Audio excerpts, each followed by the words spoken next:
Depuis toujours, l'humanité se pose une question fondamentale. D'où venons-nous? Qui sommes-nous? Et surtout, comment fonctionne l'univers?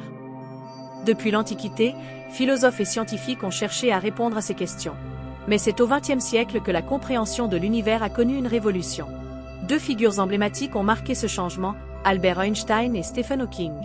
Dans cette vidéo, nous allons explorer leurs travaux, leurs découvertes et ce qu'ils nous enseignent sur l'univers. Nous allons plonger dans la relativité, les trous noirs, l'origine du cosmos et enfin les mystères qui restent encore à élucider. Ce voyage sera une odyssée scientifique. Préparez-vous, car nous allons dévoiler l'univers. La vie Albert Einstein est né en 1879 à Ulm, en Allemagne.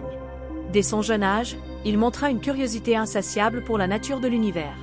Il développa des théories qui allaient bouleverser la physique classique. En 1905, il publia ce que l'on appelle l'année miraculeuse avec 4 articles majeurs, dont celui sur la relativité restreinte. Cette théorie allait changer notre compréhension du temps et de l'espace. Einstein ne s'arrêta pas là. Il consacra une grande partie de sa vie à développer la relativité générale, publiée en 1915, offrant une nouvelle vision de la gravité et de l'univers. La relativité restreinte montre que le temps et l'espace ne sont pas absolus. Deux observateurs peuvent mesurer le temps différemment. Imaginez deux jumeaux, l'un reste sur Terre, l'autre voyage dans l'espace à une vitesse proche de celle de la lumière. Lorsqu'il revient, il sera plus jeune que son frère resté sur Terre, c'est le paradoxe des jumeaux.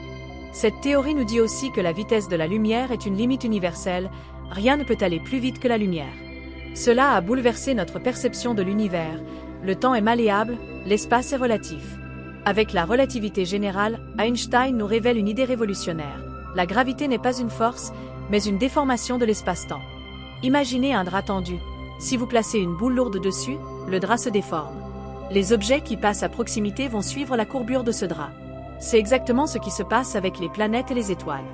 Un exemple concret, la trajectoire de la lumière peut être courbée par la gravité. Ce phénomène a été confirmé en 1919 par une expédition menée par Arthur Eddington, observant une éclipse solaire. Cela devint l'une des premières preuves expérimentales de la relativité générale. La relativité générale implique que l'univers est dynamique, il peut se dilater ou se contracter. Cela mena à la conception du Big Bang, l'idée que l'univers a une origine et qu'il évolue dans le temps. Einstein introduisit même une constante cosmologique pour maintenir l'univers statique, une idée qu'il appela plus tard sa plus grande erreur. Pourtant, cette constante joue un rôle clé dans nos modèles modernes de l'univers. Stephen Hawking, né en 1942, fut l'un des physiciens les plus brillants de son temps. Malgré une maladie dégénérative qui le laissa presque paralysé, il fit avancer notre compréhension de la cosmologie. Hawking travaillait sur la combinaison de la relativité générale et de la mécanique quantique, deux piliers de la physique moderne. Un trou noir est une région de l'espace où la gravité est si intense que rien ne peut s'en échapper, pas même la lumière. Hawking démontra que les trous noirs ne sont pas totalement noirs. Selon la mécanique quantique, ils peuvent émettre une petite quantité de radiation appelée radiation de Hawking. Cela a des implications profondes. Les trous noirs pourraient s'évaporer lentement, remettant en question notre compréhension de l'information dans l'univers. Hawking travailla aussi sur l'origine de l'univers. Avec Roger Penrose, il prouva que le Big Bang devait impliquer une singularité, un point où les lois de la physique cessent de s'appliquer. Il s'interrogea aussi sur la possibilité d'un multivers, l'existence de plusieurs univers parallèles avec des lois physiques différentes. Stephen Hawking a inspiré le monde non seulement par ses découvertes, mais par sa force de caractère. Son travail reste une base pour ceux qui cherchent à comprendre l'univers. Le Big Bang n'est pas une explosion dans l'espace, mais une expansion de l'espace lui-même. Toutes les galaxies s'éloignent les unes des autres, preuve que l'univers est en expansion. Les données issues du fond diffus cosmologique confirment ce modèle. L'univers est organisé en galaxies, amas de galaxies et superamas.